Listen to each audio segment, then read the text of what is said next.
Interestingly, Asian community, they began to more open to ayahuasca. So now you've entered into an altered state of consciousness. So your regular consciousness is ego-driven, but under the influence of a medicine, your ego has shifted, your perception has shifted. You're now in an altered state of consciousness. And so your internal landscape of who you are, of what's going on, has dramatically changed. Experiment and experience. You have to experiment with life. Try something. May kill you. I don't know, right? You take a big risk. That's only 1% where it's going to be a bad day for you. But you have a 99% possibility or probability that that chance you take is going to open up a whole new world of amazing things, incredible things for you.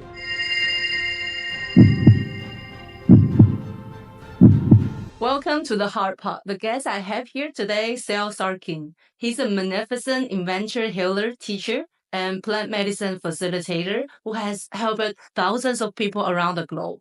And he has definitely been a true mentor, teacher, and soul family to me ever since I met him. He has brought me into many deep transformative experience. And today I have this honor to invite him into my show. So Sel, how's it going?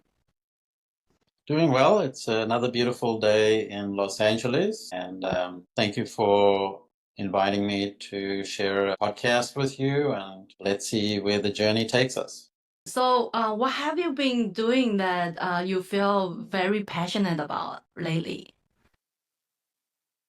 Well, there's a lot of things that involve the different areas of work that I do and being able to help people from all sorts of situations that they find themselves in. And so there's really, I kind of call it two categories. The one would be physical phenomenon where they're dealing with possibly a cancer or parasites or issues with their organs, their body.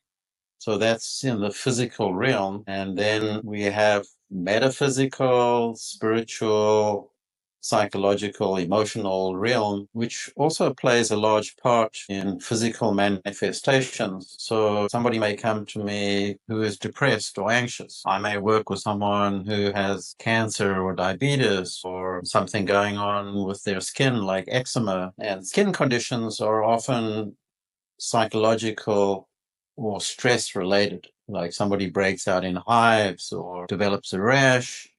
Quite often that has to do with psychological issues or stress. Working with someone who has cancer is a lot more involved in as far as what stage they're at, what have they been doing, have they been following so-called modern medicine with chemotherapy, or have they chosen a holistic path? So that all adds to the mix of complexity. Wow, you're really a holistic healer or facilitator that holds space for a lot of people. Definitely, I personally learned a lot from you as well. Even though I'm physical realm, I'm pretty good at it. But as for emotional realm, you helped me to discover things that I wasn't even aware of. And that's a tremendous work that you have done here for the world, actually. But before we get deeper into that realm,今年9月25到10月3号，我即将在雪士达山办探索僻静营。那这个僻静营呢，并不会是像普通的僻静营一般，我将协同我的特殊技能，将我的经验本来从麻瓜变成通灵人、传讯人的特殊技能，带给大家不同的体验。如果你对于拿回自己的力量、倾听自己内在的声音，甚至连接到高维度的智慧有兴趣的话，欢迎在底下找到连结。我会开放现场参与跟远端参与的2种选项。放心，即使你是远端参与，该给你的都不会少。而且雪士大山能量非常的强大，即使透过直播参与，你也能够感觉到雪山将给你带来的奇幻礼物。所以还在犹豫什么呢？赶快在下方找连结报名远端或者现场参与吧。Can we know a little bit about what's your life before this? Like, how did you get into this realm? Well, I can start when I was just a little kid. My dad was an orthopedic surgeon, and he would leave his medical journals lying around the house. And so at an early age, I don't know, 5, 6, 7 years old, I would glance through those journals and would read some sections and then go and ask him questions. And after about a year, I realized my understanding of different medical conditions was pretty good. I'd been reading every journal under the sun. So I already, within a year, had a pretty good knowledge of the definitions of medicines, medical condition, psychiatry, psychology, and so on. So I think that was that planted a good seed of inquiry where I became really interested in aspects of human, I call it human endeavor, because the focus is on, okay, you have a problem. What do you need to do to resolve that? You have an issue. What do you have to do to get better? Now, the problem with science and modern medicine is what's called compartmentalization. So you have in modern medicine specialists, and a specialist messes everything up, right? So you have a skin doctor, a throat doctor, a heart doctor, yeah? And because they have such a narrow focus on what's going on with you, that system, I think, I could say fails miserably, but the results are interesting, meaning you have a heart problem and then the doc says, well, we need to do a heart transplant. And that may work. For how long? Well, in some cases, it's been pretty good. But the heart doctor is not really addressing the bigger picture of why do you have that condition in the first place? What led to that? What's the background? Okay. So if he had a broad understanding and said, well, if you did this and you tried, for example, to detox, or you went to an environment that supported you and you could heal naturally and so on, right? And you went ahead and did all of these things, and suddenly your heart condition improves and goes back to normal, you didn't need to have a heart transplant. Right. But that's a dilemma because you'll never know. Yeah. Somebody has the transplant and they go on to lead whatever life they lead. And you say, well, it worked. It's great. Fantastic. But that person you'll never know because they never went on the other side of the holistic approach and did a detox and a cleanse and went to a good environment and changed their living situation and improved their mental and emotional health, and they got better too. And you say, well, that was exactly what they needed to do, right? They didn't need a transplant. They went and healed themselves naturally. I totally agree with you on that aspect. I've found out that recently a lot of people, especially in the States or in Northern America, a lot of people realize that doctors, they're only treating for the disease, but they're not treating the person. They're not healing the person. They are healing only do the treatment with the disease. So that's why they don't have that bigger picture.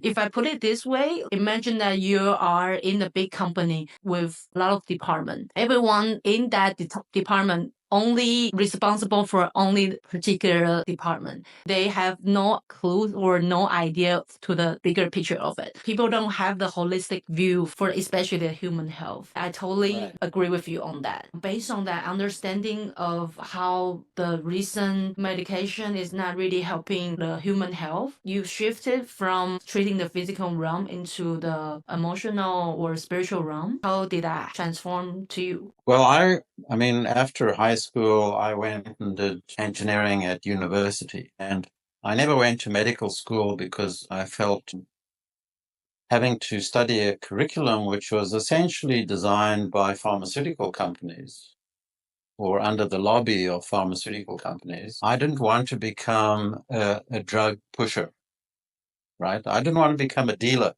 Doctors to me are dealers, right? They're just selling drugs. Well, it's not my interest. So I went and did engineering. Okay. Disclaimer, I have no idea. Okay. Yeah. Well, I mean, that's a sort of a kind of a dark picture I paint of doctors, but essentially a lot of their function is to prescribe drugs. Right? And these are legal, so-called legal drugs, which do, again, often a lot of damage. So I was not in favor of going to med school and studying modern medicine. I went and did engineering instead.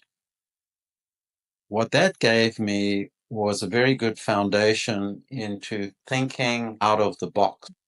In med school, you're taught to stay in the box. You have to do this, this, and this. Don't go anywhere outside the box and think for yourself. This is what you want you to.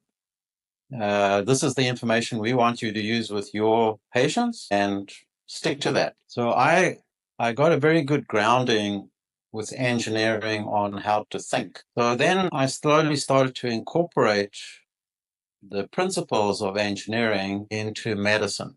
And that means you have to look at the bigger picture.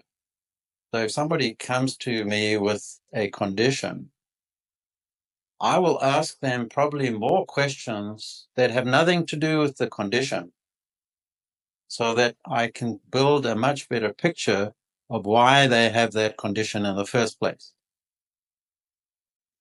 Would you mind elaborate a little bit more? Like, for instance, what kind of question and what kind of idea you would form behind that difference of question that you wanted to ask that individual?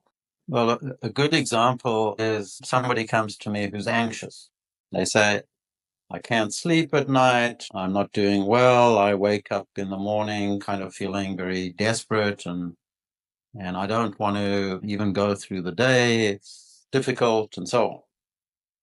So now I start asking questions like, what do you have for breakfast? Nothing to do with anxiety. Yeah. What's kind of food do you eat? Where do you work? What do you do? What's your day look like? What's very important for someone who's anxious is to ask the question, what sort of friends do you have? What's the relationship with your family like? Do you have a family? And so on. And so you keep on building the picture based on what information they give. And so they may say, I hate my job. I'm under a lot of stress and pressure, right? I'm always being criticized at work. So it doesn't take much to start to see why that person has become anxious, right? So it's actually very simple, just by going through the steps, why that person has that condition. Now, where it becomes interesting is one question. Are you willing to change what you do? Are you willing to quit your job, for example? And they say, no, I can't do that because I've got bills to pay and I've got to pay my rent, and who's going to take care of that? Right? So now they're freaking out from both sides. They hate the job, very stressful, and they're afraid if they quit the job that they're going to be homeless or out on the streets. So now we have a difficult situation. It's really surprising for me to hear you by asking all these simple questions that this leads that person to share deep inside, like what exactly is going on with their life. Usually that person might not willing to share what's going on. Maybe deep inside they knew what's going on, but they didn't want it to admit it. But the way you open it and the way you try to understand the person, that's really approachable and really help people to open their hearts. You diagnose directly into their hearts, actually. Yeah. Through that question. So now this takes us to the next step, right?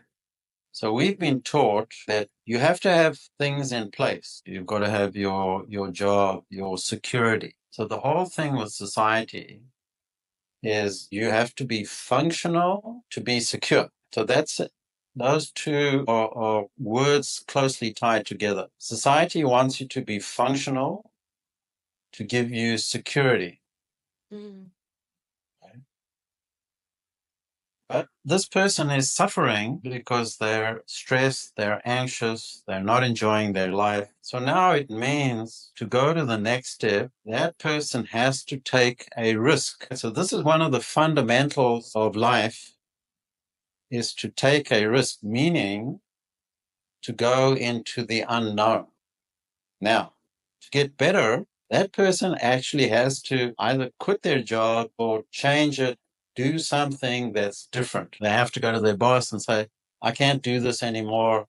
It's freaking me out. I'm too stressed. They have to do something that will change the way they're living. So society says, do not take any risks. Be safe, be secure. But the price you pay for that is now you're dying. You're anxious. You're not having a good time. So the person says, okay, For me to get better, I need to take a risk, meaning, let's say I'm going to quit my job. Now we come on to inner trust. Well, if I don't have a job, I have to find something else. Does that person trust themselves enough to make that happen? Maybe they'll go into the unknown and find a much better job, no stress, more money, something magical. But that's the chance you take. I think in that scenario, a lot of people, including me, I did have that situation. For instance, creating this podcast, start doing the new stuff. Every time we step out of the comfort zone to do anything big is stepping to the unknown. But for me, I feel like the reason why I wanted to do all this is because I know deep inside my heart that is the true joy that I'll have by having conversation with people who have wisdom to share in the world, and then to see that a lot of people are benefiting from our conversation.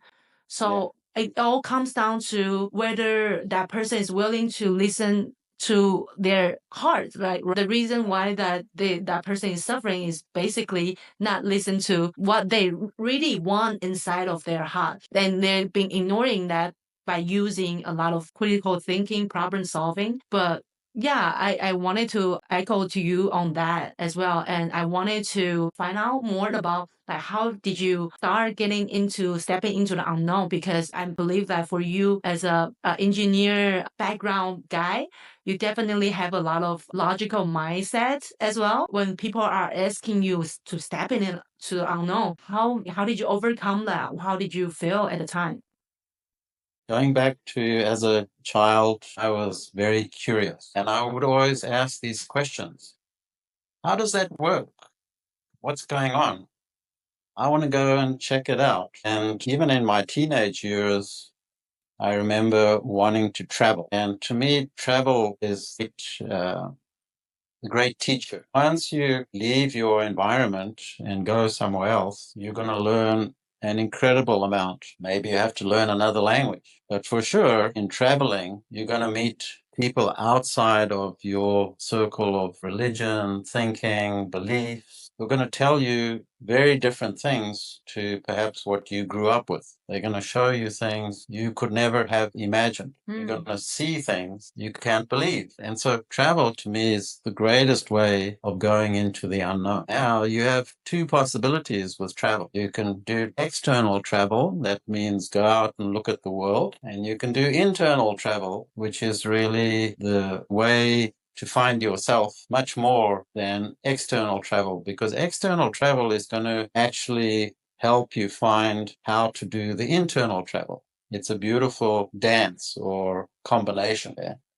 So you put those two together, combine that with some curiosity, and you have an incredible mix. These are life's lessons, life's journey, and it's definitely out of the box. Yeah, beautiful sharing. I feel like in the modern world, mostly, even for me in the early stages, I feel like to do the external traveling is something that everyone's looking forward to, right? And everyone, the society values it, but there's not much thing about internal traveling into deep inside of your heart, your soul, and what do you really want to know thyself? So yeah, thank you for bringing that up. And I also wanted to echo on that to emphasize the importance of the internal travel to discover our soul. So leads me to this question about your journey into travel into your internal soul in terms of the medicine place. Since that you're doing a lot of medicine place to hold a space for people to travel inside of their world. How did you get into that? I really feel it's a transformative experience to share with the world and start holding the space for other people. I would love to hear your experience on that.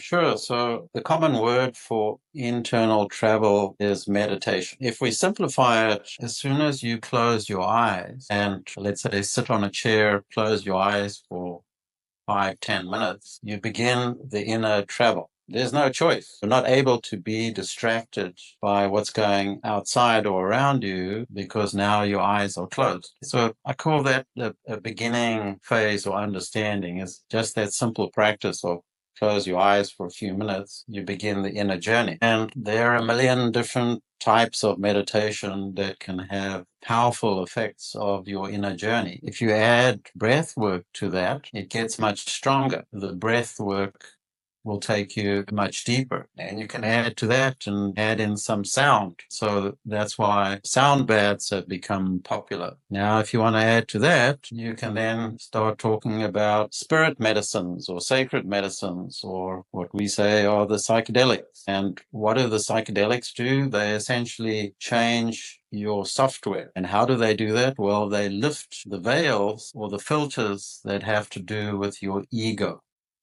So essentially, psychedelics have a lot to do with the dismantling or dissolving of your ego, because your software has changed. So now you've entered into an altered state of consciousness. So your regular consciousness is ego-driven, but under the influence of a medicine, your ego has shifted. Your perception has shifted. You're now in an altered state of consciousness. And so your internal landscape of who you are, of what's going on, has dramatically changed. And you can take a small dose of psychedelic medicine, and so you still have some functionality of the ego. If you take a hero's dose and a large dose, you enter into very different worlds, dimensions. You may see other visions, people, entities, a whole scenario of crazy things may start happening. And within all of that, there are messages. And I call those messages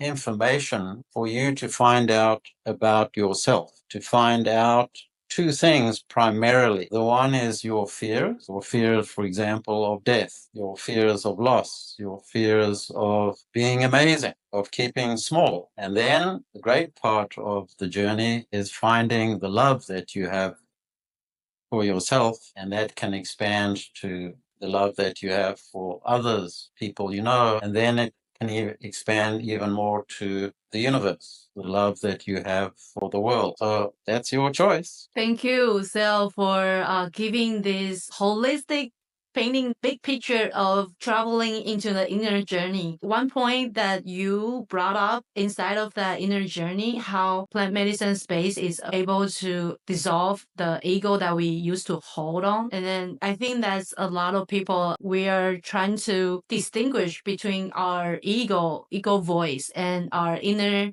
heart voice. In terms of that, is there any other way, like before take on to the medicine journey, is there any other way to distinguish? Any suggestion? Well, the masters of old would always talk about how flexible are you, how willing are you to be open-minded, to listen to somebody else's point of view. Now, the interesting thing about indoctrination, programming, whatever you want to call it, which starts as a child, and then they say your programming is pretty much done by the age of 7. So it's like whatever's been implanted into you by the age of 7, the work is done. And so then to change those beliefs become difficult. People will hold on to that information, that programming, they're willing to die for that. So the masters ask the question, how flexible can you be in your thinking? Because it's that inflexibility that causes suffering,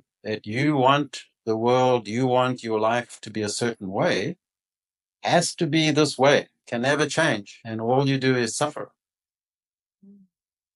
But once you're willing to be flexible, allow the world to show you things and to adapt to changing circumstances, your life can be full of joy. So that's the combination.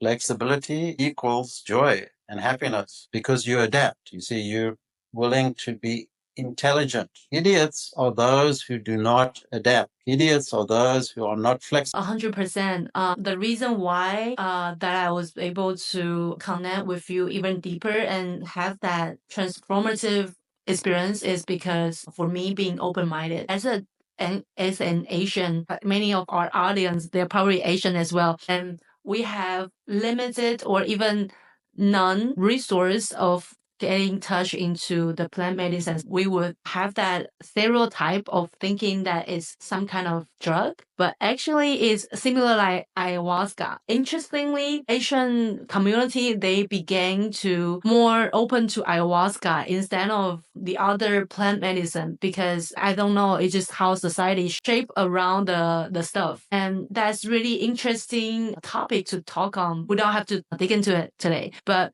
I just wanted to share with that, because for me, being an open-minded person, to be flexible to try out everything that's coming in front of me, take it as an opportunity to see whether I like it or not. It's really helped me to open up a brand new experience of life. And that's a great gift. Do you have any suggestion or any advice for those people who never get in touch with this kind of knowledge or this kind of experience before?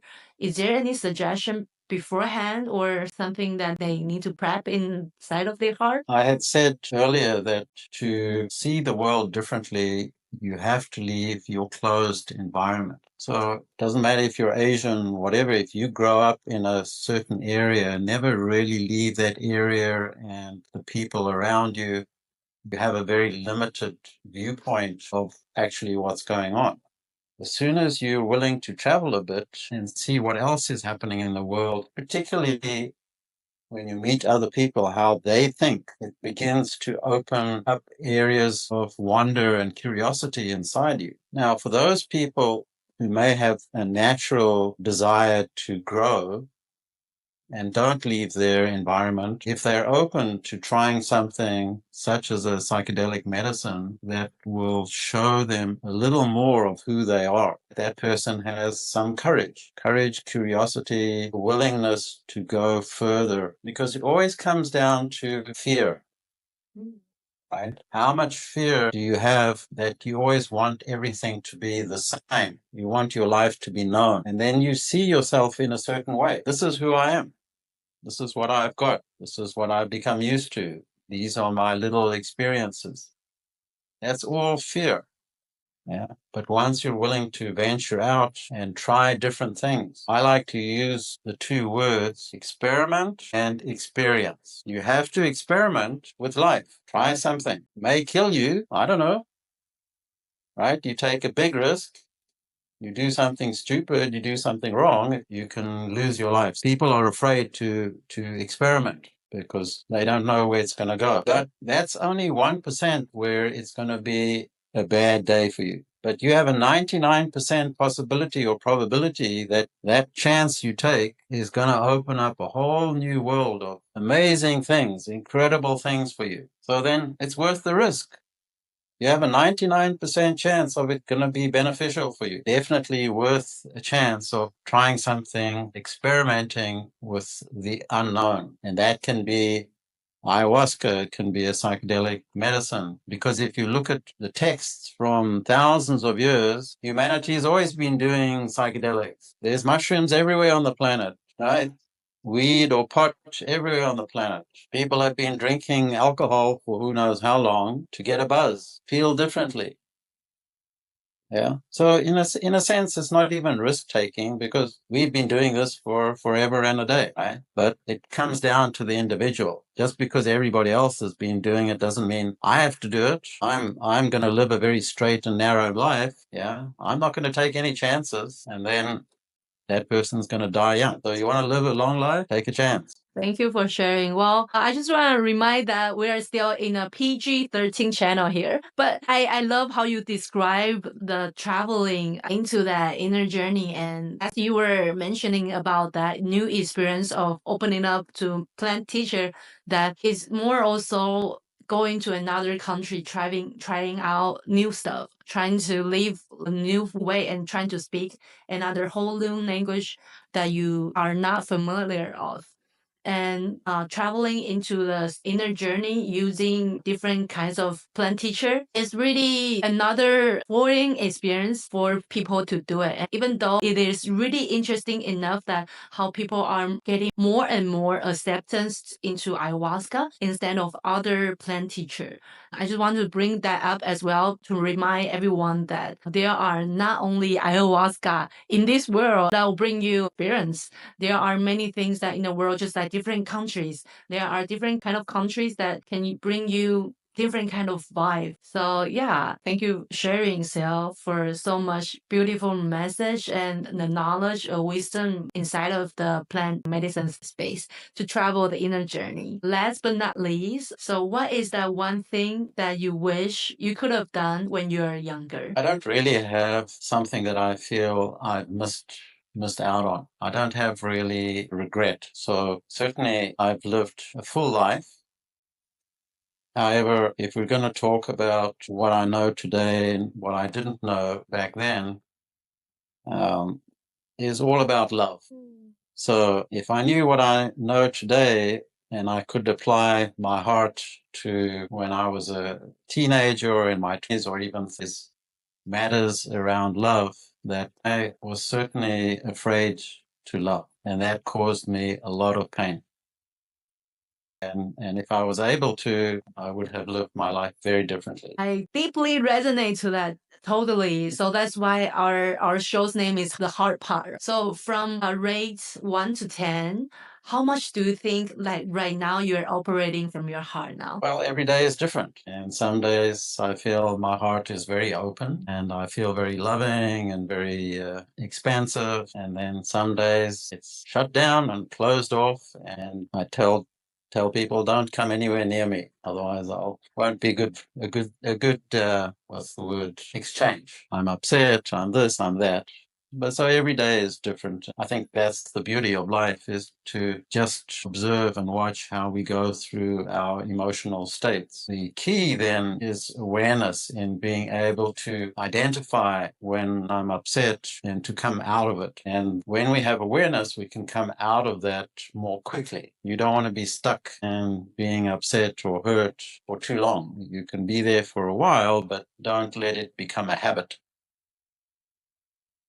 That's very true. I always feel like the true master is not about being the high vibration or being expensive all the time. We embrace the up and downs and just let the life universe move through us, but don't hold on to any expression. We have, as I call, a lot of rhythm in everyday life. So last but not least, what is the one thing you can suggest anyone to create mind and heart coherence? The word that comes up right away is gratitude. And if you can bring that into your daily practice, first of all, the fact that you could get out of bed in the morning. There's many people who don't even have that luxury of getting out of bed. So if you can get out of bed, you can be grateful that you now have the whole day ahead of you with opportunity. And what is that opportunity?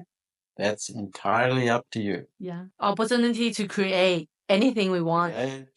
Yeah, you can create as much magic or as much misery or as much whatever it is you want to create. The day is wide open. Amazing. Beautiful share and a beautiful conversation that I have here with you today. So if any of our audience wanted to find you, even though you're right now in Los Angeles area, where can they find you? Or like, do you have email or website or anything that's open contacts for the audience? So on the internet, I'm part of a team of psychedelic integration coaches, and the name of that website is psychedeliaintegration.org. Okay. If somebody wants to email me, they can contact me at Sel, S-E-L, Sarkin, S-A-R-K-I-N, @gmail.com. Oh, awesome. Thank you. I'll put the information down below to my description as well. Wow, amazing. Thank you, Sel, for today's conversation. A wonderful, wonderful journey that you take us from outside of the travel into inner journey travel. Yeah. Wow. It's amazing. I love it. It's Okay. a rich world. Thank It you is. so much. Thank you so much. Till All next right. time. Good seeing you. Bye. Namaste. Namaste.